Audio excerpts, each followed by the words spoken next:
Dernière ligne droite avant le premier tour des élections législatives. France 3 Limousin vous propose un grand débat. Bonsoir à toutes et à tous. En Haute-Vienne, la 3e circonscription sera l'une des plus observées, détenue par le Parti socialiste. Elle est convoitée par les leaders départementaux des Républicains et du Front National. Elle est convoitée également par la candidate de La République En Marche. Situation inédite, elle pourrait jouer les arbitres.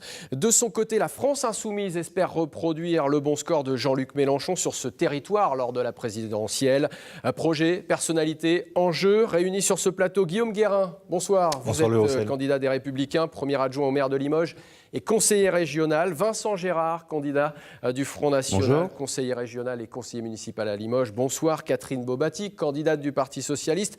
Vous êtes la députée sortante sur cette circonscription. Marie-Ange Magne, bonsoir. Vous êtes candidate de La République En Marche, chargée de mission à la mairie de Saint-Laurent-sur-Gorre. Et puis Pierre-Édouard Piala, bonsoir. Vous êtes le candidat de la France Insoumise. Nous n'avons pas pu réunir tous les candidats pour ce débat. Il y en a 11 au total. On va parler ce soir d'emploi, d'économie, d'infrastructure. Je précise qu'un mouvement social est en cours actuellement à France 3 Limousin pour réclamer une autre couverture éditoriale de ces élections législatives et notamment une soirée électorale complète comme ce fut le cas en 2012 sur cette antenne. Cette émission est donc réalisée par des personnels non grévistes. Avant le débat, je vous propose de découvrir la carte de cette circonscription qui se trouve au nord de la Haute-Vienne, qui va de Saint-Sulpice-les-Feuilles à Mézières-sur-Issoire, qui englobe une partie de la ville de Limoges, une circonscription où vivent 118 000 habitants, dont 83 000 électeurs appelés aux urnes. Marie-Ange Magne, pour La République En Marche, je me tourne vers vous. Vous êtes celle qu'on connaît le moins, chargée de mission à la mairie de Saint-Laurent-sur-Gorre, je l'ai dit. Qu'est-ce qui vous a donné envie de vous engager et surtout sur quel projet ? Alors moi, je me suis déjà engagée en politique. J'ai été sur la liste d'Alain Rodet, j'étais au PRG auparavant.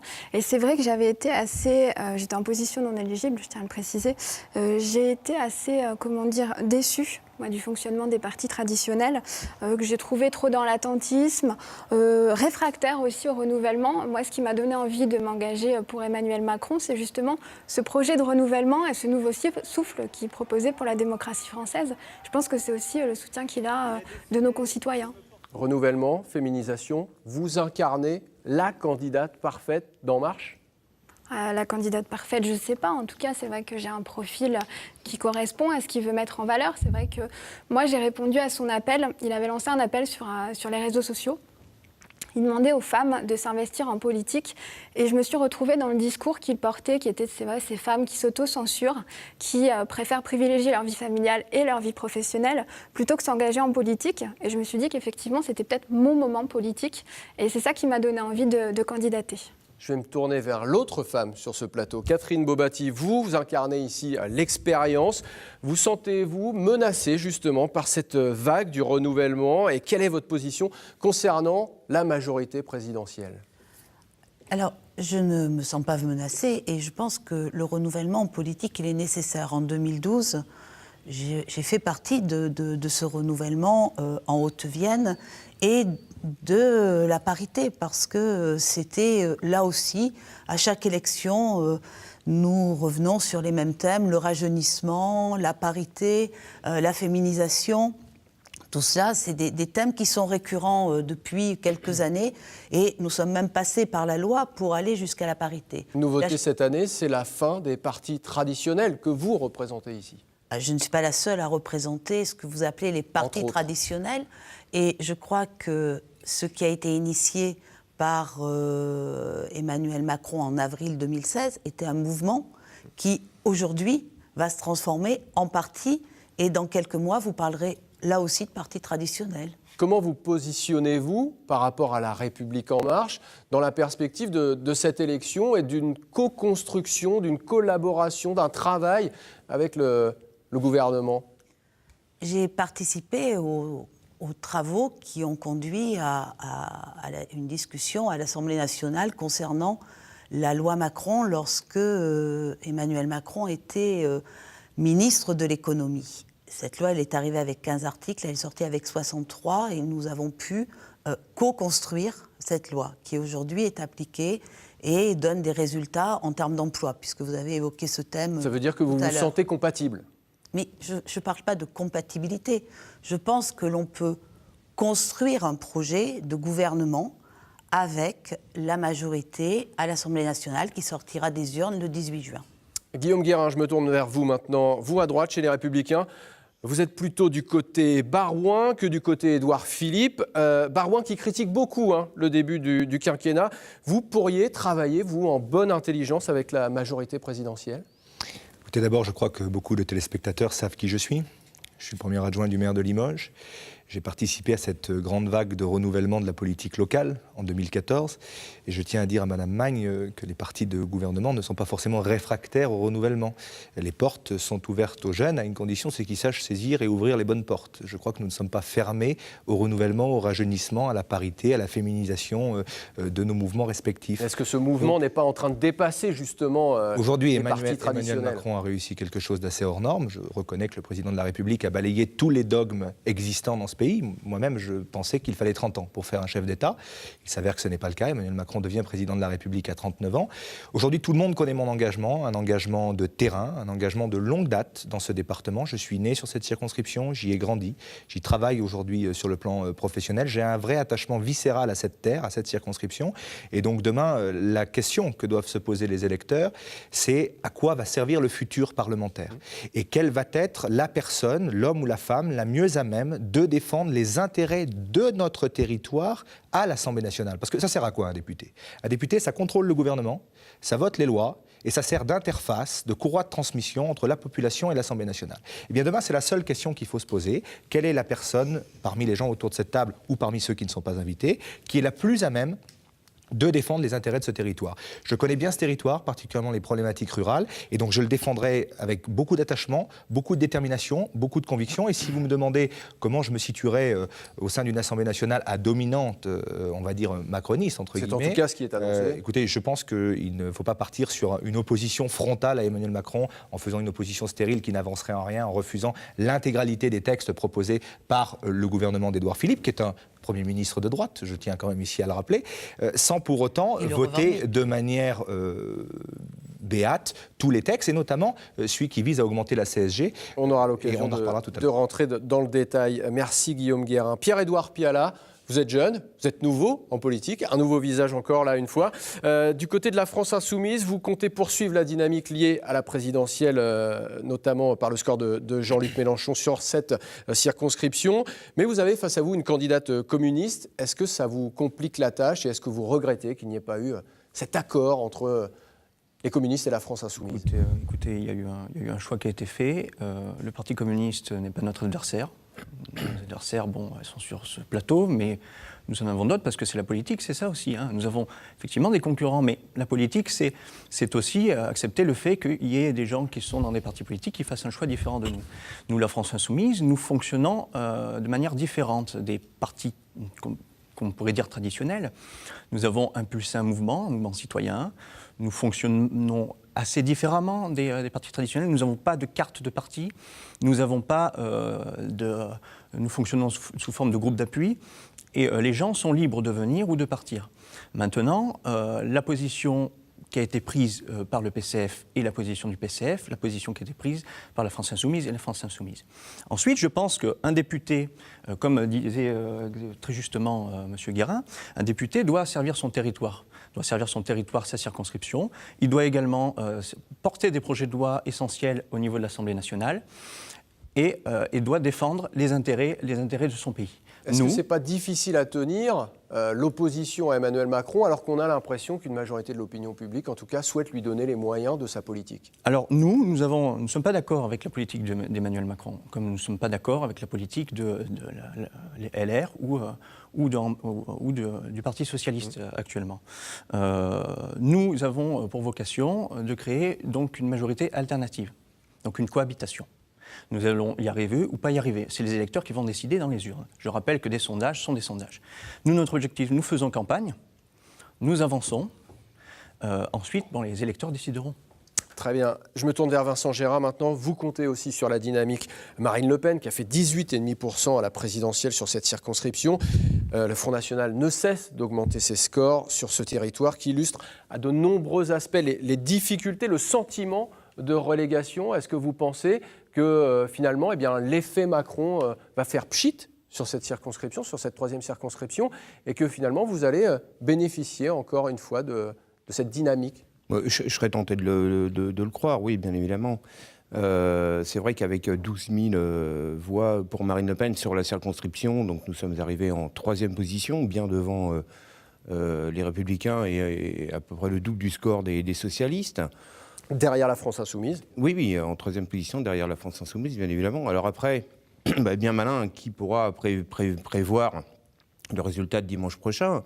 Mais bien évidemment, je compte sur cette dynamique pour aller de l'avant et pour défendre ma candidature. Pourquoi voter pour un député Front National sur cette circonscription? Pourquoi voter pour un député Front National tel que moi sur cette circonscription? Je dirais peut-être que je suis un des rares ici à être Macron incompatible.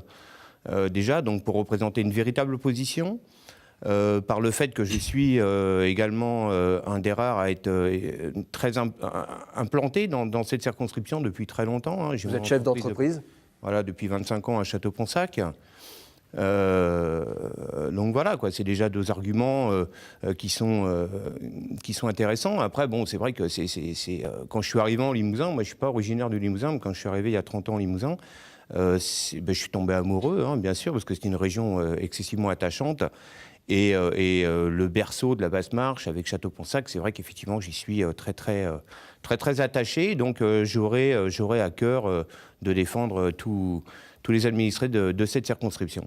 Alors, on va rentrer un peu dans le détail de vos propositions, de vos envies, de vos projets pour ce territoire, de ce que vous voulez porter également. Le programme d'Emmanuel Macron comprend plusieurs grands chantiers, la moralisation de la vie publique, on en a beaucoup parlé, le pouvoir d'achat, l'emploi, les retraites. L'emploi, justement, c'est la préoccupation majeure des électeurs, préoccupation principale. Le Premier ministre Édouard Philippe, la ministre du Travail, Muriel Pénicaud, ont présenté hier une feuille de route pour les réformes sociales que le gouvernement entend mener dans les 18 prochains mois. Rénover le modèle social français est indispensable et urgent, a déclaré Édouard Philippe et sa ministre du Travail, qui assure qu'il n'y a pas de plan caché. Alors, 3 piliers principaux: plus de poids pour les accords d'entreprise, le plafonnement des indemnités de licenciement, la fusion des instances du personnel. Marie-Ange Magne, sur ce territoire qui connaît des difficultés économiques, pensez-vous que les mesures annoncées par le Premier ministre, la réforme du Code du travail donc, puissent redonner un espoir aux PME, aux PMI, aux industries qui sont présentes sur le territoire? C'est ce qu'on souhaite. Monsieur Guérin disait tout à l'heure que lui, il est d'ici. Moi aussi, je suis née à Limoges. J'y ai vécu, j'y ai passé toutes mes études. J'ai 2 enfants. Et c'est vrai que si je m'engage en politique aujourd'hui, c'est parce que je souhaite que mes enfants puissent eux aussi poursuivre leurs études ici, puissent travailler ici comme moi je le fais, à côté de leurs parents, à côté de leurs grands-parents. C'est pour ça, moi, que je m'engage en politique. Et je pense que la réforme qui est menée par le gouvernement actuellement vise justement à encourager l'esprit d'entreprise et à favoriser la reprise de l'emploi. Vous confirmez qu'il n'y a pas de plan caché, comme ce qui est annoncé aujourd'hui dans la presse par la ministre du Travail? Non, je ne pense pas qu'il y ait de plan caché. Il y a des discussions qui sont en cours avec les syndicats. Jusque-là, Emmanuel Macron a été très clair sur sa ligne et il a respecté tous ses engagements. Donc non, je ne pense pas qu'il y ait de plan caché. Non. Alors il y a des entreprises sur ce territoire. Il y a Steva à Bessines, GMS qui n'est pas loin. On a connu des difficultés également à Saint-Sornin-le-Lac du côté de l'entreprise Centre 7. Catherine Bobati, Emmanuel Macron, à votre avis, peut-il réussir là où, c'est ce qu'on dit, François Hollande et Manuel Valls ont échoué en matière d'emploi? Alors, j'entends bien que votre propos est que le gouvernement de Valls a échoué, si ce n'est que les derniers résultats annoncent une diminution des chiffres de demandeurs d'emploi et on peut penser que les mesures qui ont été votées sous le quinquennat Hollande et Valls commencent à porter leurs fruits. Elles arrivent juste un peu trop tard? Mais le timing n'est peut-être pas le bon, mais nous ne pouvons que constater que ces mesures commencent à porter leurs fruits. Sur la circonscription du Nord-Haute-Vienne, il y a des entreprises de pointe. Il y a des entreprises qui travaillent en sous-traitance pour l'aéronautique. Il y a des entreprises qui sont porteuses d'un grand nombre d'emplois, comme les chaîneries limousines. La loi travail de Myriam El Khomri avait fait des remous sur cette circonscription comme ailleurs. Et je crois qu'aujourd'hui, les annonces qui ont été faites par le Premier ministre et la ministre du Travail hier après-midi sont des orientations, vous l'avez dit, des grandes orientations cela devrait se dérouler sur 3 mois, juillet, août et septembre, puisque le Premier ministre nous a annoncé que tout devrait être terminé au 21 septembre. Il nous a annoncé aussi la nécessité de faire des ordonnances et donc d'avoir très rapidement à l'Assemblée nationale une habilitation pour le futur gouvernement. Donc moi je crois qu'il faut que nous persévérions dans la voie du dialogue social avec bien sûr les partenaires syndicaux, qu'ils soient patronaux ou salariés. J'entends que vous émettez des doutes sur la méthode, peut-être ? Je n'émets aucun doute sur la méthode. Je pense qu'en France, nous avons une tradition de dialogue social et que celle-ci, il faut la préserver. Il faut tenir compte des propositions qui seront faites par les uns et les autres, par les partenaires sociaux. Ce que je peux déplorer dans le calendrier qui a été annoncé hier après-midi, c'est que le débat parlementaire ne durera que 3 jours, voire 4 maximum. Guillaume Guérin, lever les freins à l'emploi, ça va dans le bon sens ? Écoutez, pour ma part, je trouve que c'est plutôt une bonne nouvelle. Le Code du travail, aujourd'hui, est totalement obsolète. Donc un dépoussiérage de ce Code du travail paraît aller dans le bon sens et découle du bon sens. Après, ça pourrait avoir des conséquences concrètes chez nous ? En tout cas, je l'espère. C'est vous qui soulignez l'échec du gouvernement Valls et du président Hollande en termes d'emploi. C'est vous qui le dites, c'est pas moi. Donc je considère que si aujourd'hui il y a une volonté de réformer ce Code du travail, il faut accompagner cette volonté de réforme de ce Code du travail qui, encore une fois, devient totalement obsolète et ce qui sclérose une partie de l'économie française. Après, il y a une priorité qui est donnée à l'accord d'entreprise plus que l'accord de branche. Il faut faire attention de la façon dont va être vendu le message, parce que je crois qu'il peut y avoir une crispation très rapide des partenaires sociaux.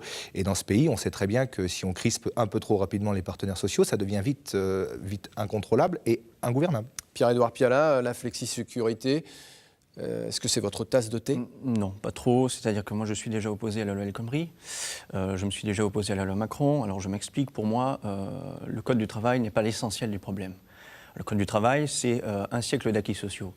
On voit que tous les chiffres aujourd'hui, la création de l'emploi, ce n'est pas la faute du Code du travail. Aucune étude ne le prouve. Donc moi, je veux bien qu'on établisse des solutions. Il n'y a pas de problème. Mais on ne va pas toucher quelque chose où des gens se sont battus pendant des années, sachant que la loi El Khomri, comme la loi Macron, ne mène pas à grand-chose. Nous avons des entreprises qui ferment tous les jours. Nous avons des entreprises qui délocalisent.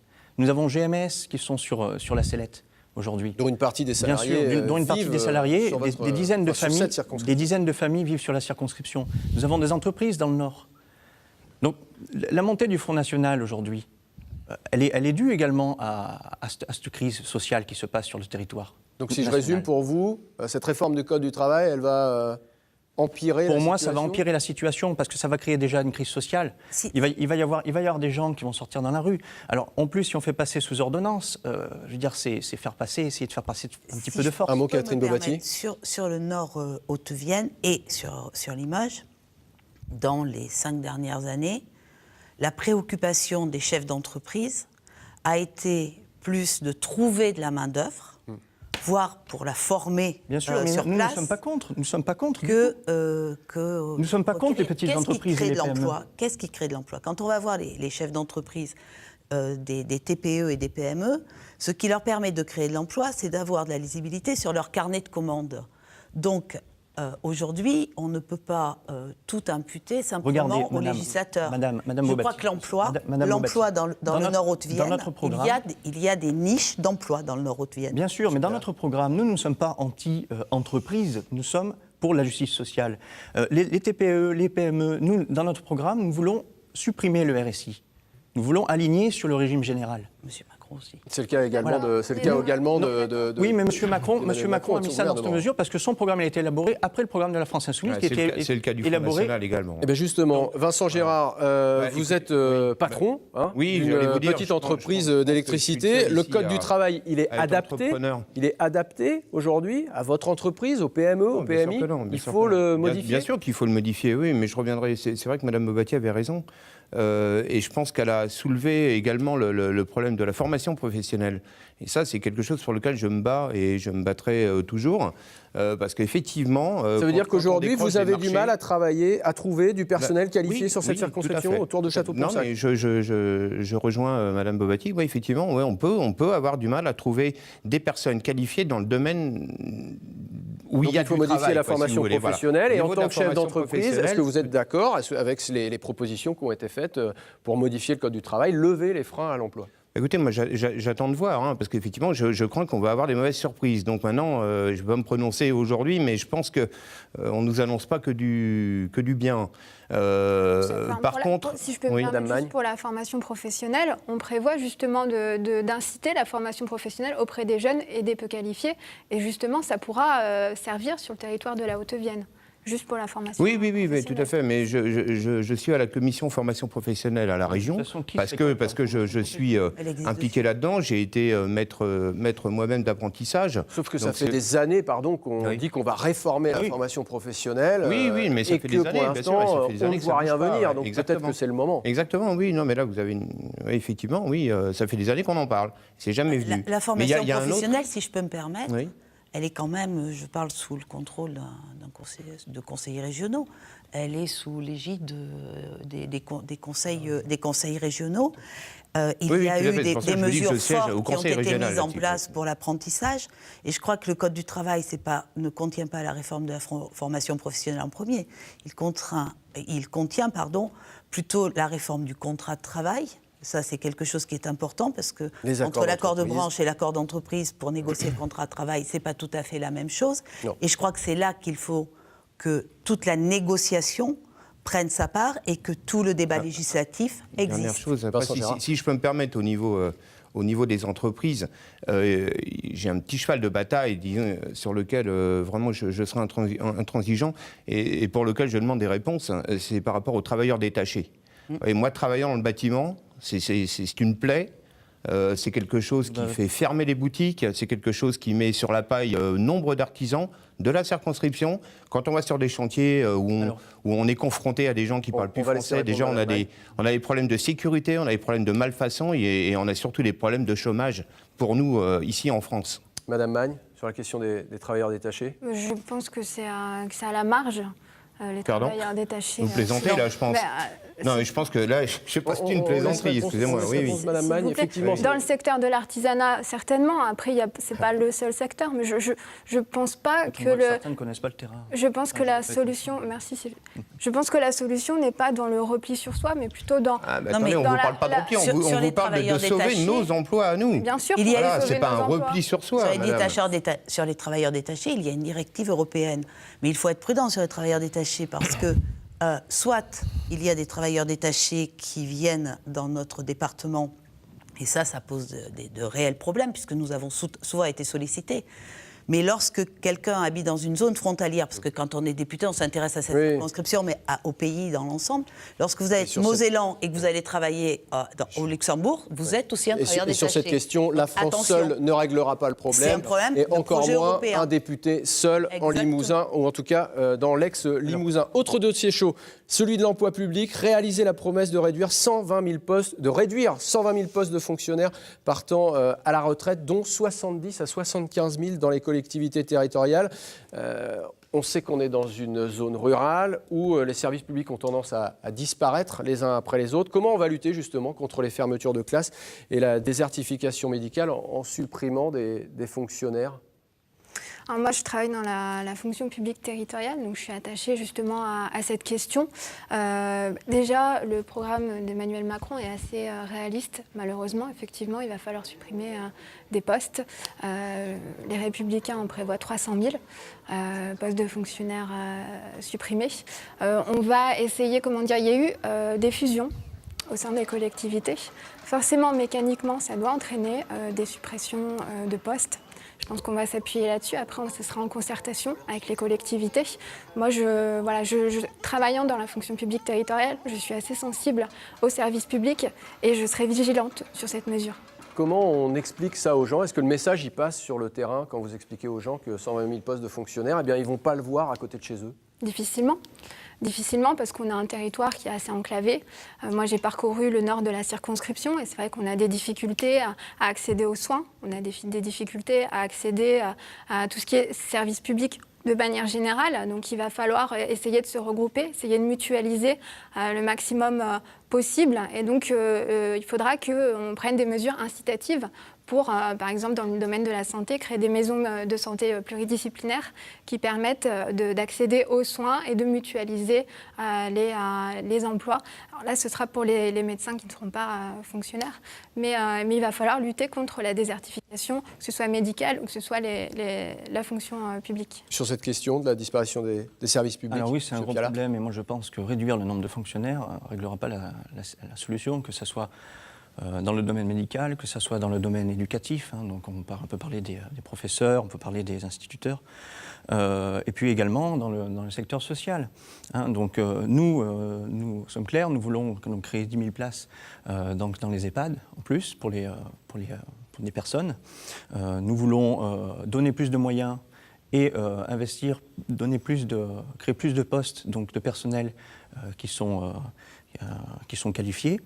Hein. Nous proposons également un service public en ce qui concerne les maisons de retraite et nous proposons une augmentation du nombre de fonctionnaires dans l'éducation nationale. Guillaume Guérin, je voulais vous faire réagir sur un point précis, l'exonération de 80% des foyers d'ici 2020 de la taxe d'habitation. Vous êtes premier adjoint à la mairie de Limoges, on l'a dit. C'était jugé irréaliste et électoraliste par l'Association des maires de France qui évoque une baisse de 36% des recettes pour les communes. Et pourtant, Emmanuel Macron juge que c'est un impôt injuste qui pénalise les ruraux. C'est vrai qu'une ville comme Limoges a bien besoin de ça. Après avoir subi la perte du statut de capitale régionale par la réforme territoriale du précédent gouvernement socialiste, voilà que maintenant on veut, en plus d'une baisse drastique de la DGF de plusieurs dizaines de millions d'euros, on veut aujourd'hui lui supprimer la taxe d'habitation, la perception de la taxe d'habitation. Je crois que si on procède ainsi, c'est tout simplement la mort et l'asphyxie de tout un tas de collectivités et de villes de province, dont Limoges. Et je crois sincèrement qu'on ne peut pas aller dans ce sens-là, parce que ça serait une catastrophe pour nos territoires. Je reviens à l'emploi public et à l'emploi privé. Sur l'emploi public, la réforme territoriale a été pour nous une catastrophe. Vous êtes en train de le constater vous-même ici à France 3, où tout un tas de directions régionales de services déconcentrés d'État partent sur Bordeaux. Toutes les catégories A des directions régionales déconcentrées, quasiment toutes, Madame Bobati, des directions régionales déconcentrées d'État partent sur Bordeaux. C'est à la fois une perte de pouvoir d'achat non négligeable pour la ville de Limoges et pour son environnement direct. C'est une perte de fiscalité immédiate pour notre territoire parce que ces catégories-là étaient sur un barème d'indice fiscal les plus fiscalisables. Et donc pour nous, c'est quand même pas tout à fait négligeable. Cette réforme votée par le précédent gouvernement a été une catastrophe, un assassinat politique du Limousin. Et très honnêtement, à l'époque... Ça veut dire que vous êtes en train de nous dire que les Républicains majoritaire à l'Assemblée en cas de victoire à l'époque, dans 15 jours, vous allez proposer des fonctionnaires supplémentaires pour à l'époque, distiller Roussel, sur le tissu local. Nous n'étions pas très nombreux, si je peux terminer, parce que j'ai beaucoup écouté mes concurrents parler pendant plus de 10 minutes. Allez-y. Nous n'étions pas très nombreux à dénoncer cette réforme territoriale. Qu'il faille nous fusionner avec Poitou-Charentes, pour ma part... Tant qu'à aller vers une fusion, je souhaitais une fusion Poitou-Charentes au centre, parce qu'aucune des grosses villes n'écrasait les autres pôles urbains, il n'y avait pas de tropisme d'une ville par rapport aux autres, et donc il n'y avait pas de phénomène de fusion-absorption. Aujourd'hui, nous avons été fusionnés avec l'Aquitaine, c'est une fusion-absorption totale. Pourquoi avec l'Aquitaine? On ne va pas se mentir. C'est tout simplement parce que la région Aquitaine est la seule qui peut éponger la dette colossale laissée par Madame Royal, ex-compagne de l'ancien président de la République. Je ne vous interromps pas, mais on ne va pas revenir sur la réforme territoriale. Les députés ne vont pas revenir. Cette réforme a été faite pour éponger la dette de Madame Royal, qui s'élève à plusieurs centaines de millions d'euros en Poitou-Charentes. Et donc, nous avons été politiquement assassinés, avec des pertes d'emplois qui sont absolument colossales sur notre territoire. C'est un défi à relever pour les députés maintenant, de défendre leur territoire dans ce contexte-là. Il est là le défi. Aujourd'hui, sur les territoires qui sont les nôtres, vous m'interrogez sur la taxe d'habitation. Je vous dis que si Emmanuel Macron va au bout de son projet de loi qui vise à supprimer la taxe d'habitation et qu'en même temps, la baisse de la DGF, dotation globale de fonctionnement, continue de s'accentuer tel que c'est prévu parce que l'État français, tout le monde s'accorde à le dire, la droite comme la gauche, a vécu au-dessus de ses moyens pendant 30 ans, eh bien je ne sais pas comment nous allons faire pour maintenir les services à la population que nous que nous faisons en sorte de maintenir à Limoges coûte que coûte. Je précise que Emmanuel Macron a dit, bien dans sa campagne, bien avant l'élection, que cette suppression de la taxe d'habitation serait compensée à l'euro près. à l'euro près. Je ne m'étonne pas Mais des jusqu'à propos quand de La Monsieur réforme Véran. territoriale aussi Qui devait augmente être les compensée à impôts. l'euro près. C'est Un mot. très loin d'être le cas aujourd'hui. Simplement, Rapide, vous avez beaucoup d'avance. D'accord. 3 maisons de services au public créées dans les 5 dernières années sur le nord Haute-Vienne. Arnac-la-Poste, Val d'Issoire et le Dora. Moi, je suis sûre et certaine que ce qui est utile pour notre circonscription, c'est le maintien de services publics de proximité, parce que les gens en ont besoin, les habitants et nos concitoyens en ont besoin, et les entreprises en ont besoin. Le député peut faire ça.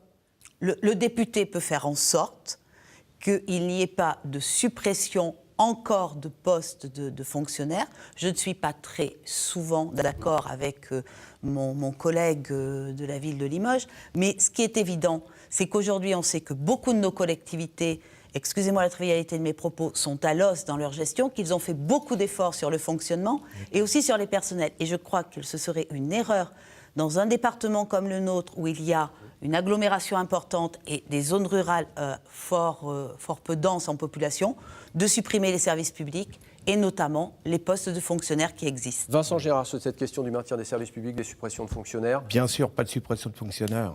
Et le mot qui doit revenir, effectivement, je le répète, c'est la proximité. Voilà, ce que nous avons besoin, c'est du service public de proximité. Je rejoins là-dessus Madame Bobati. Effectivement, moi, quand on parle de grouper, de faire une maison de santé, s'il y en a une tous les 100 km, vous voyez, non. Non, là, je ne suis pas d'accord. Effectivement, ce n'est pas possible. Tout est en train de partir, que ce soit, vous le savez, on connaît le terrain, que ce soit les postes ou la poste, le reste, tout est en train de partir. Le petit commerce part. Le jour où il n'y aura plus d'artisans, ça sera complètement Ça veut dire que les la mort. députés Front National s'opposeront à la suppression des fonctionnaires territoriaux. Bien sûr, tout à fait. Après, vous avez le désert médical aussi. Tout à l'heure, il a été évoqué par madame. C'est une catastrophe. Moi-même, mon médecin est parti à Château-Ponsac, est parti à la retraite. C'est la croix et la bannière pour trouver quelqu'un d'autre, quoi. Ils sont tous débordés, ils prennent plus de nouveaux clients. Et ça, je pense que tous les gens sont confrontés à ce type de problème. Dans ce genre de situation, on est parfois bien content de trouver des médecins qui viennent de pays... Peu importe, non, mais la l'Est, notamment. solution que nous proposons, ce serait de supprimer le numerus clausus ou au moins de le réévaluer, quoi. C'est ce qui est prévu. Ça permettrait... donc c'est une bonne mesure, effectivement. Madame Ça Magne, fait 10 ans pour former un médecin. Madame Magne, comment on va lutter toujours la même question, comment on lutte c'est ce contre la désertification c'est ce des qui est zones prévu, rurales ce du qui nord est- de la Haute-Vienne, dans un Effectivement. contexte où on supprime des postes. Enfin, c'est prévu depuis longtemps, effectivement, c'est prévu Ouais, depuis longtemps, mais on ne c'est- le voit pas arriver, c'est comme tout. Madame Magne, on laisse parler Madame Magne. On s'il va vous plaît. agir sur le numerus clausus, bien sûr, c'est prévu. Après, il faut 7 ans pour former un médecin. Le but, c'est aussi d'inciter les jeunes médecins à s'installer en milieu rural, notamment via des stages qui leur permettent de s'impliquer dans des maisons de santé, de voir comment ça se passe. Mais globalement, il y a quand même une demande des jeunes médecins de travailler ensemble, de travailler regroupés, de travailler en moyens mutualisés, parce que ça leur permet vraiment d'avoir une vie familiale à côté, puis ça leur permet aussi de progresser en travaillant avec d'autres personnes, et ça leur permet de mettre de côté aussi tout ce qui est administratif en ayant une secrétaire en commun. Donc c'est plutôt encourageant. Après, c'est vrai qu'il faut le mettre en place. C'est ce qu'on va faire. Le problème, c'est que j'entends tout le monde parler, de dire il faut améliorer les services publics, il faut faire ceci, il faut faire cela. Mais en l'état des faits, c'est que les différents gouvernements successifs qu'on a eus, M. Fillon, nous avons eu M. Hérault, nous avons eu M. Valls, la politique, dans ce créneau-là, consistait à respecter les règles budgétaires européennes, donc de faire des économies, donc de supprimer des postes de fonctionnaires et des postes utiles pour notamment les services publics. Alors maintenant, il va falloir être honnête avec les gens, puis dire il va falloir changer de politique, voilà, véritablement, pour pouvoir réinstaurer les services publics. Nous proposons, par exemple, pour les médecins, donc des jeunes médecins étudiants, qui puissent aller en ruralité, qu'ils aient un statut de fonctionnaire, pour qu'ils puissent s'installer, donc aidés par l'État, pour qu'ils puissent aller dans les zones de désertification médicale. Nous proposons également l'accessibilité, où on voit qu'il y a des zones blanches. On peut parler de réseaux mobiles, on peut parler d'Internet, des zones blanches qui va permettre effectivement à des administrations On va publiques, parler du désenclavement dans un instant. voilà, permettre des administrations publiques de pouvoir s'implanter, d'être efficaces. Parce qu'après, on peut parler de l'inefficacité des services publics, mais dans les milieux ruraux, et puis notamment la 3e circonscription de Haute-Vienne, nous avons besoin également de ce créneau-là. Et puis, ça sera valable également pour les entreprises, où tout à l'heure, on pouvait me reprocher effectivement d'être anti-entreprise. Monsieur Guérin. Un mot quand même sur la désertification médicale, parce qu'il y a 3 strates dans cette circonscription. Il y a la zone urbaine, donc Limoges agglomération, Rapidement, la zone pôle de vie et la zone reste du territoire que moi j'appelle le Grand Croissant, qui va de Bussière-Beaufy à l'ouest, à Jabreuil-les-Bordes à l'extrême est, donc tout ce croissant du nord. C'est celui-là où on a le plus de problèmes en termes de désertification médicale. On ne peut pas dire décemment que rien n'a été fait par les gouvernements successifs. Il y a des choses qui ont été tentées, parfois peut-être avec manque de pragmatisme et manque de vision purement locale, mais des maisons médicalisées, elles ont été faites, elles existent dans beaucoup de territoires. Parce que le postulat que vous faites est très juste, Madame Magne, c'est de dire aujourd'hui les médecins ne veulent plus travailler seuls. Pourquoi ? Déjà 7 médecins sur 10 qui sortent de médecine G sont des femmes, elles aspirent à avoir des enfants, elles veulent se marier, elles veulent pouvoir accéder à des services qu'il n'y a pas forcément dans l'extrême nord du département. Et j'allais dire c'est tout à fait légitime. Et donc on est parti, quand je dis on, ce sont les pouvoirs publics, vers la construction de maisons médicalisées, où on a parfois regroupé des médecins généralistes au même endroit. Alors certes, ils sont complémentaires, mais de temps en temps, ils deviennent très vite même concurrents. Parce que la zone de patientèle, d'achalandise, entre guillemets, est trop faible pour regrouper 4 ou 5 médecins généralistes au même endroit. Et on le sait pour connaître parfaitement ce territoire. Dans certains endroits, certains sont partis. Donc il faut réfléchir à d'autres types de conceptions. Moi, je crois beaucoup à la maison pluridisciplinaire de santé, où vous allez regrouper des professionnels différents sur les territoires, avec un infirmier, un kiné, un médecin généraliste, un dentiste, plus que des médecins généralistes, parce que ça ne suffit pas. Gros travail pour Agnès Buzyn en perspective. Je souhaite qu'on passe à un autre thème, parce qu'on a beaucoup parlé de services publics. Il y a un thème qui concerne au premier chef cette circonscription, c'est celui du désenclavement et des infrastructures, en particulier cette fameuse, certains diraient maudite RN 147, les infrastructures. Donc cette route qui relie Limoges à Bellac et à Poitiers. Plusieurs morts chaque année, des radars, cette fameuse RN 147. Seule une mise à 2 fois 2 voies sur cet axe interrégional pourrait rendre un trajet plus sûr. Mais eh bien, dans ce qui concerne ce projet, dans tous les esprits, beaucoup de discours depuis de nombreuses années et une concrétisation qui semble éternellement remise au calendrier grec. On regarde le reportage de Cécile Descubes et Frédéric Borde. On en parle, messieurs, mesdames, juste après. Ces commerçants et entrepreneurs sont très en colère. En Nouvelle-Aquitaine, un seul grand vide autoroutier, la RN 147 au nord de la Haute-Vienne, où leurs entreprises souffrent. La seule route qui est aussi vilaine, c'est celle entre Limoges et Poitiers, entre la 20 et la 10. Même si les accidents sont en baisse, la partie Haute-Vienne de la RN 147 a fait en 20 ans 64 morts et 770 blessés. Une des plus accidentogènes en France. Un chantier sur tout ce tracé est urgent. L'idéal, si vous voulez, ça serait quand même une 2 fois 2 voies.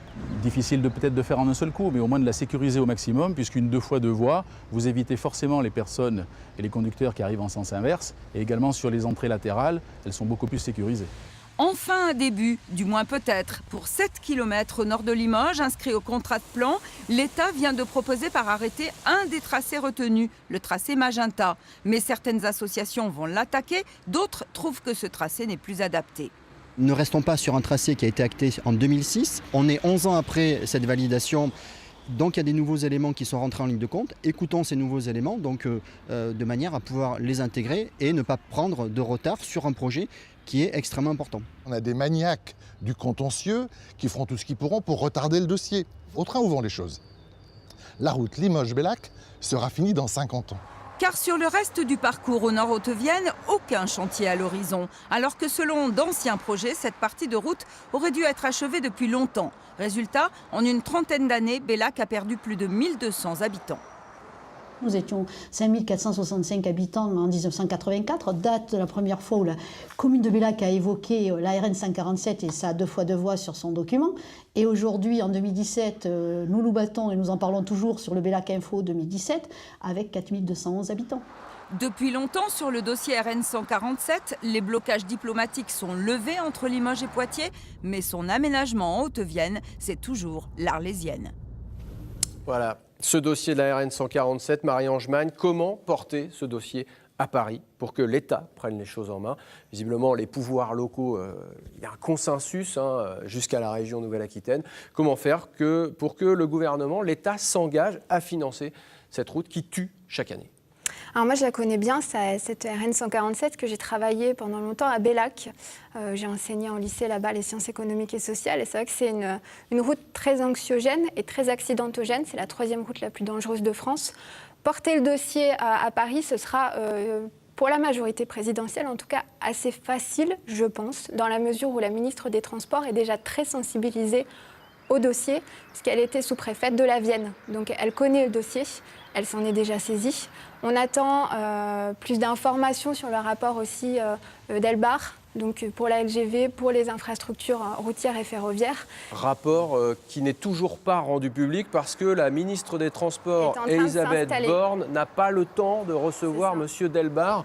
Est-ce que D'ici c'est 3-4 un semaines. motif qui Non, peut elle nous est- rassurer quant aux priorités Elle est- limousines du gouvernement? Elle est en train de s'installer. La présence du président sur notre territoire ce week-end, je pense que c'est une forme aussi d'engagement. Il s'engage pour la ruralité, il s'engage pour le désenclavement. Donc nul doute qu'ils sauront porter le désenclavement de notre territoire comme une priorité pour la Haute-Vienne. C'est le dossier qui sera en haut de la pile, selon vous? Tout à fait. En tout cas, moi, c'est le dossier que je porterai. C'est un dossier très important et c'est un dossier qui est nécessaire pour désenclaver notamment le nord de la Haute-Vienne qui en souffre. Moi, j'ai pu aller à Bellac, j'ai pu aller dans le nord du département et c'est vrai qu'ils se sentent abandonnés par les pouvoirs publics. On ne peut pas laisser ça.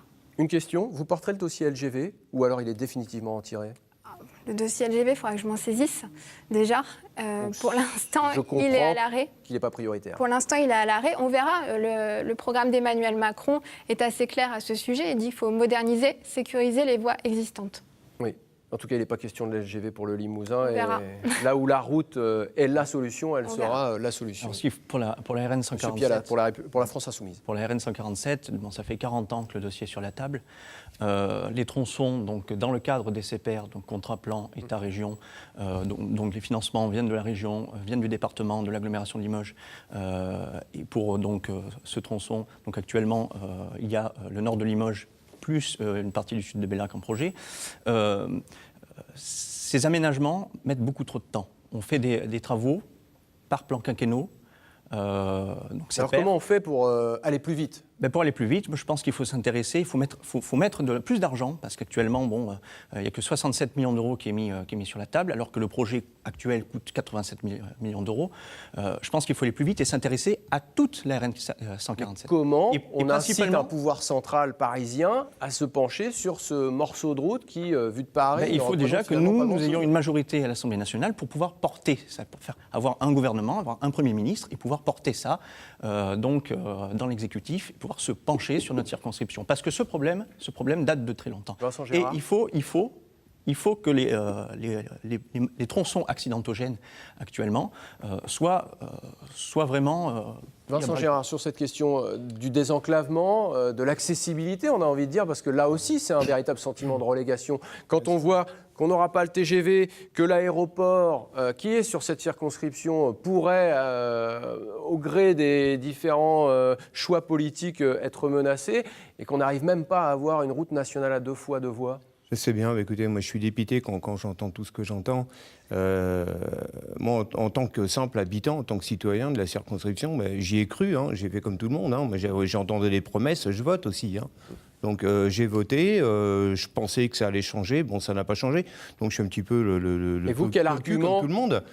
vous utiliseriez en cas de victoire pour faire en sorte que... Moi j'ai l'impression que le gouvernement effectivement actuel va donner le coup de grâce aux Limousins, c'est ce qui ressort de ce que j'ai entendu. On voit que l'enthousiasme pour porter le dossier à une ministre du Transport qui a priori c'est loin d'être sa priorité, je pense qu'on va encore repasser 5 ans à en discuter, et puis dans 5 ans, on aura d'autres promesses. Et puis voilà, moi ce que j'en dis, c'est ça. Je serais peut-être un petit peu désabusé. Moi, de mon côté, si je suis bien évidemment élu, bien évidemment que je me battrai pour ça. Après, nous, si on peut avoir une véritable force d'opposition, bien sûr qu'on fera entendre notre voix, quoi. C'est évident. Excusez-moi juste. Catherine Bobati, sur cette RN 147, là, c'est... J'ai pas envie de dire encore une fois, mais en tout cas, c'est l'impuissance du politique local, du député de bonne volonté qui ne peut pas faire tout seul avancer le dossier. Je vais être un peu détonnée dans ce paysage, mais dites-nous. Dans les 5 dernières années, on a signé le contrat de plan État-région. Il a été voté par le conseil régional. Marie-Françoise Pérol-Dumont, présidente du département, en dehors des compétences du département, s'était engagée à financer une partie de la 147. Qu'on a avancé. Et le Blois a continué à mettre des crédits sur cette 147.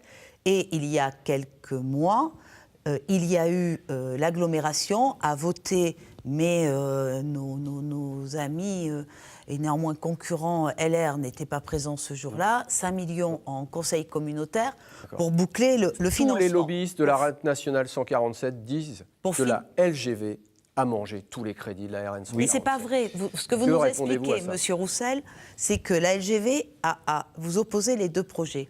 Aujourd'hui, ce qui est certain, c'est qu'il y a, pour la partie Couzex, la Poitevine, il y a 67 millions qui sont inscrits. Plus, il y a au total 73 millions, puisqu'il y a une voie de dépassement qui est prévue sur le plateau de Berneuil.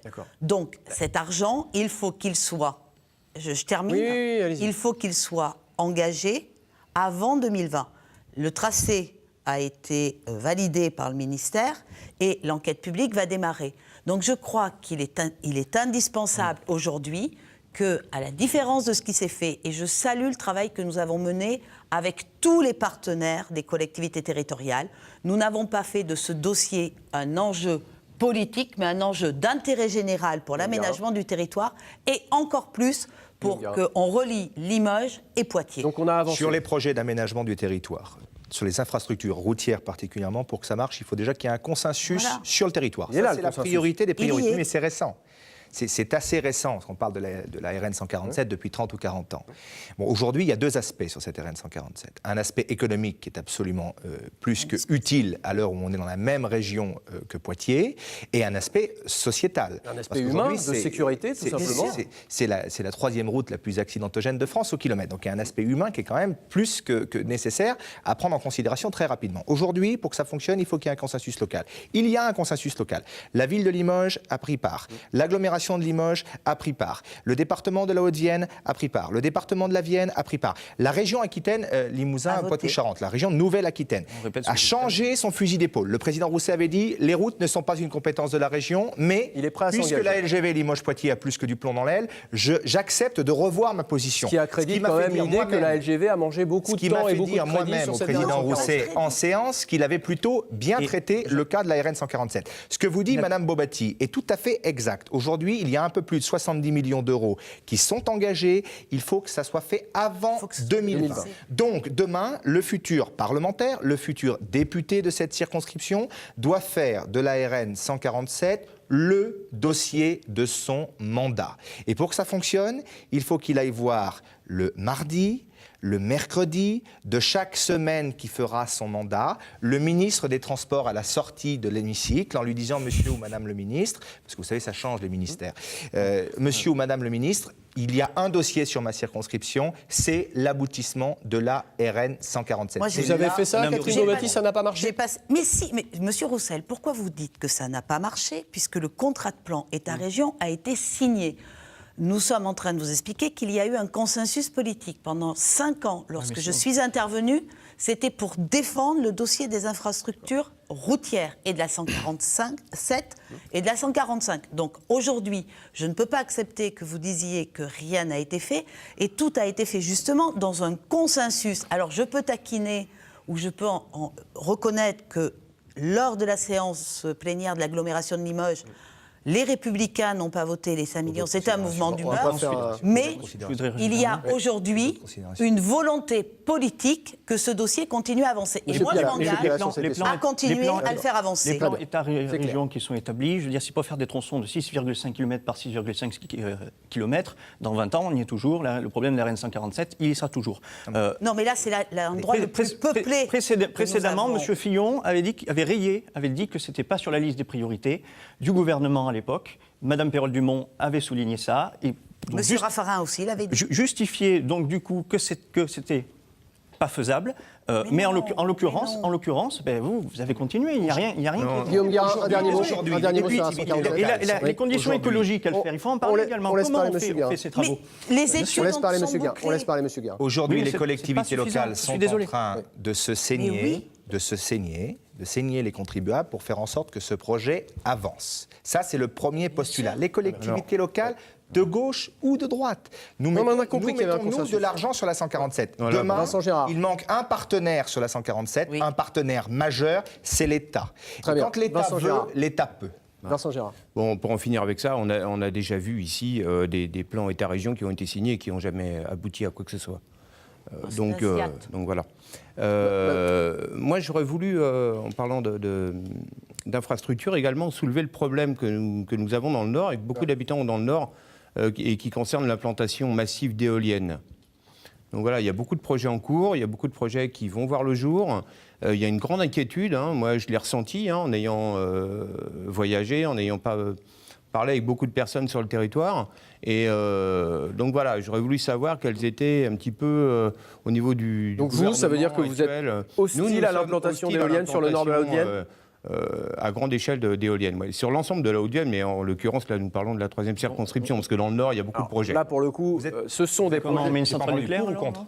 Contre. Sur ce genre de projet, on sait que l'influence d'un député peut, pour le coup, être véritablement réelle. Madame Magne, sur l'implantation d'éoliennes, est-ce que vous voulez favoriser ce genre de projet, ou est-ce que vous préférez temporiser Alors déjà, je voulais répondre sur la RN 147, dire qu'on va se retrouver avec de nouveaux acteurs autour de la table au niveau de l'État. Donc je pense qu'il y aura vraiment un nouvel élan sur la RN 147.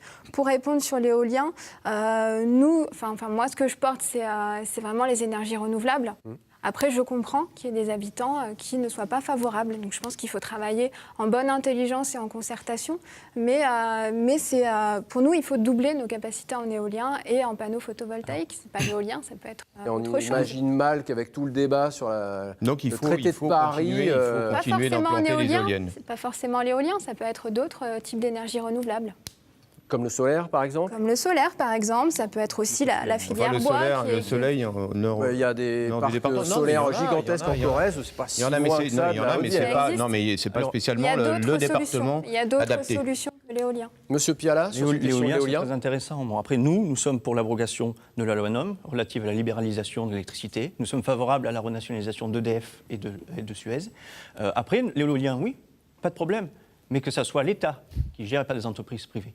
Voilà. Parce qu'après, la rentabilité qu'il y a derrière, les éoliennes qui sont mises n'importe comment, n'importe où, pour justement attirer le profit, non, il faut être stratégique, il faut mettre les éoliennes aux endroits nécessaires, et puis surtout, l'objectif, ce n'est pas enquiquiner les gens, mais l'objectif, c'est vraiment créer de l'énergie renouvelable. Catherine Beaubati, sur cette question de l'éolien, sur les inquiétudes des habitants, sur la question du mitage. Alors d'abord, je crois qu'il y a des habitants qui sont inquiets, mais il faut quand même rappeler que sur ces projets éoliens qui existent depuis 10 ou 15 ans c'est très long à mettre en place Haute-Vienne. Un projet éolien, effectivement. Tous les conseils municipaux ont voté avant 2012 ces projets éoliens. Et lorsqu'ils sont revenus devant les électeurs, en 2014, ils ont porté dans leurs projets électoraux sur le Nord Haute-Vienne les projets d'implantation d'éoliennes pour faire de la transition énergétique. Les communautés de communes ont aussi délibéré. Et donc je crois qu'aujourd'hui, le rôle du député, c'est d'accompagner ces projets. C'est ce qui a été fait lorsque l'on a voté des textes qui ont dit qu'il fallait mettre les éoliennes à 1 km des maisons d'habitation ou à 500 mètres, etc. Et on a vu les lobbies qui sont arrivés à ce moment-là.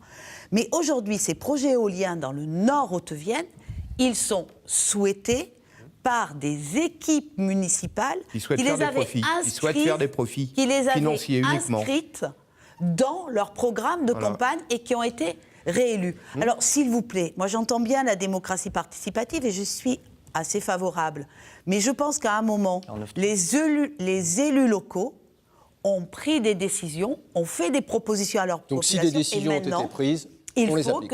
Mais c'est aussi du développement économique. Guillaume Guérin. Juste une chose sur laquelle je reviens, parce que vous avez dit que l'aéroport de Limoges était en grand danger. Non, je n'ai pas dit qu'il était en grand danger, j'ai dit qu'il pourrait être menacé dans le cadre d'une réorganisation de la carte des aéroports. C'est quand même entendu par beaucoup de monde. Oui. Donc je peux vous dire que les élus locaux, encore une fois, que ce soit ceux du département, ceux de la région, et il y a tout bord politique confondu au sein du syndicat mixte de l'aéroport Limoges-Bellegarde, parce qu'il nous arrive quand même de travailler assez souvent et assez régulièrement. On n'arrive pas simplement à 15 jours d'une élection pour vous dire on est les plus beaux, on est les plus forts. Donc sur l'aéroport de Limoges, je peux vous dire qu'on est tous à pied d'œuvre pour faire en sorte que notre aéroport non seulement soit sauvé, mais se pérennise, qu'il y ait un meilleur trafic et des meilleures voies de liaison entre Paris et Limoges et entre Paris et Lyon. Parce que pour nous, c'est un rayonnement de Limoges qui se joue et certains grands groupes industriels qui sont encore présents sur notre territoire ont un besoin vital sur cet aéroport. Pour revenir à l'éolien, il y a éolien et éolien. Il y a des projets éoliens qui ont été soutenus par la population et soutenus par les élus parce que les retombées de ces parcs éoliens, qui sont des parcs éoliens mesurés mesurées et raisonnées et raisonnables servent l'intérêt collectif. C'est le cas typiquement d'un parc éolien sur le nord Haute-Vienne, du côté du Dorat, qui sert à financer une école. Les retombées servent à financer une école. Et puis, il y a les grands projets éoliens qui visent à implanter des éoliennes partout, qui ne servent uniquement que des profits privés. Pour cela, je suis totalement opposé à ce genre de projet. Et il n'y en a pas sur notre département. Moi, je vous parlais des implantations massives, effectivement, de ce type de projet, quoi. Pas de parc éolien donc dans le nord de la Haute-Vienne, mais des projets. Donc, et on sait que les projets éoliens, c'est très long à voir le jour. Merci d'être avec nous sur France 3 Limousin, lieu du débat lors de ces élections législatives du 11 et 18 juin. On est ensemble pendant 1 heure. Il nous reste 5 minutes d'émission avec une partie des candidats qui sont en lice sur la 3e circonscription de la Haute-Vienne. Un mot sur la moralisation de la vie publique. Une loi présentée la semaine dernière par François Bayrou, rebaptisée loi sur la restauration de la confiance dans notre vie démocratique. Suppression de la Cour de justice de la République, interdiction pour les élus de cumuler 3 mandats successifs au niveau national comme local, interdiction de recruter des membres de vos familles respectives si vous êtes élus. Il faudra également fournir des justificatifs. Alors je ne vais pas demander qui est pour. Est-ce que quelqu'un est contre ? Je ne sais pas, est-ce qu'il y a dedans l'obligation d'assister aux commissions pour lesquelles nous sommes élus ? Je ne l'ai pas vu. Non, parce que ça pourrait être intéressant. Voilà, non, c'est juste pour dire. À l'Assemblée nationale, sachez que les commissions pour lesquelles vous êtes désignés, vous avez obligation de signer et que la présence est répertoriée. Très bien, mais je ne parlais pas du tout pour vous. Vous savez que dans notre programme... On a vu des députés signer, ressortir rapidement après. C'est arrivé, il y a des exemples assez fameux. Vous parliez de moralisation, en tant que députée sortante, est-ce que vous pensez que là, ça va vraiment assainir, que c'est fini l'ère des scandales ? Et est-ce que vous fournirez vos justificatifs de repas mes collègues, Catherine Bonmati, vous êtes la sortante. Je suis sortante et je n'ai pas de problème avec la façon dont j'ai géré mon mandat. Moi, je suis assez favorable à la moralisation de la vie politique. Pour répondre à mon voisin, j'ai anticipé la loi. En 2012, quand j'ai été élue, j'ai rendu mon mandat j'ai rendu ma délégation d'adjointe au maire et je n'ai pas cumulé les mandats. Donc ça, c'est important. Et je pense... Vous pensez que ça va dans le bon sens ? Vous me demandiez, vous me demandiez si vous pensez que ça va assainir les choses. Oui. Je le souhaite, et je souhaite que les sanctions tombent lorsqu'il y aura des élus qui auront dérogé à la règle. Alors nous, et à la loi. Nous, dans notre programme, il y a donc la révocabilité des élus. Si on ne fait pas notre travail, on est révocable. Le non-cumul des mandats est inscrit dedans. Nous avons toute une série de mesures dans le chapitre 6e République. Parce que nous sommes également favorables. Bien sûr, je sais, c'est très bien. Elle est très bien, cette loi. Elle est très bien. Mais nous souhaitons aller plus loin également. Donc, voilà. François Barouin a beaucoup critiqué cette proposition de loi. Sur la forme et sur le fond, il a dit qu'il y avait beaucoup de choses à redire. Est-ce que vous trouvez des choses à redire ou est-ce que pour vous, pareil, ça va dans le bon sens ? Plus de transparence ? Pas trop suivi ce qu'a dit mon ami Barouin sur le sujet, mais vous savez, tout le monde ne peut que se féliciter de cette loi de moralisation. Après, il faut faire très attention au contenu, parce que sur les 3 mandats consécutifs, vous savez, en Russie aussi, c'est interdit. Donc un coup, c'était Poutine, un coup, c'était Medvedev, un coup, c'était Poutine, un coup, c'était Medvedev.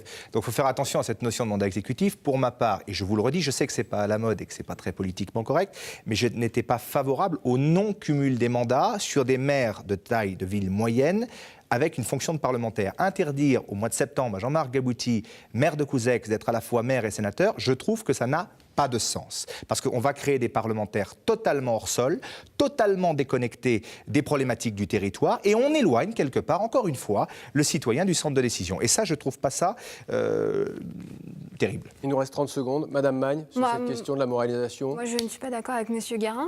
Moi, je suis vraiment favorable à cette loi sur la moralisation de la vie politique et je pense qu'un député doit se consacrer à son mandat, un parlementaire doit se consacrer à son mandat et ça ne l'empêchera pas d'être présent sur le terrain. Monsieur Gérard, c'est la fin des scandales à répétition ? Oui, non, mais il y a des choses à faire, il y a des choses à faire, évidemment, il y a des choses à voir. Il y a eu des abus, tout le monde en a profité. Nous, on n'a jamais été, si vous voulez, aux manettes, donc on n'a pas de problème. Tout le monde. On ne va pas lancer le débat maintenant, on n'a plus le temps. Non, mais je ne parle pas du tout des gens qui sont ici présents, hein, pas du tout, absolument pas. Mais non, il y a beaucoup de politiques qui en ont profité, donc il y a du ménage à faire. Mais je pense qu'effectivement, il ne faut pas non plus que les élus soient complètement déconnectés du terrain. Et le fait d'être conseiller municipal d'opposition, par exemple, peut être tout à fait compatible avec le fait des députés. Une chose extraordinaire, Guillaume Guérin, on n'a plus le temps. C'est supprimé. Et ça va éviter tout clientélisme, c'est absolument formidable. C'est la fin de ce débat. Avant de se quitter, je vous invite à prendre connaissance de l'identité des autres candidats en lice sur cette 3e circonscription. Il y en a 11 au total. Pour Debout la France, Christophe Julia. Pour le Parti animaliste, Amandine Casgrain pour Europe Écologie Les Verts, Marcel Bail pour le Parti communiste et la DS, Isabelle Couturier pour Lutte ouvrière, Daniel Mournetas pour l'Union populaire républicaine, Isabelle Falipou. Merci d'avoir accepté notre invitation à toutes et à tous. Premier tour des élections législatives ce dimanche. Prochain débat entre les deux tours mercredi prochain. Tous nos débats sont à retrouver sur notre site internet et notre page Facebook. Excellente soirée sur France 3.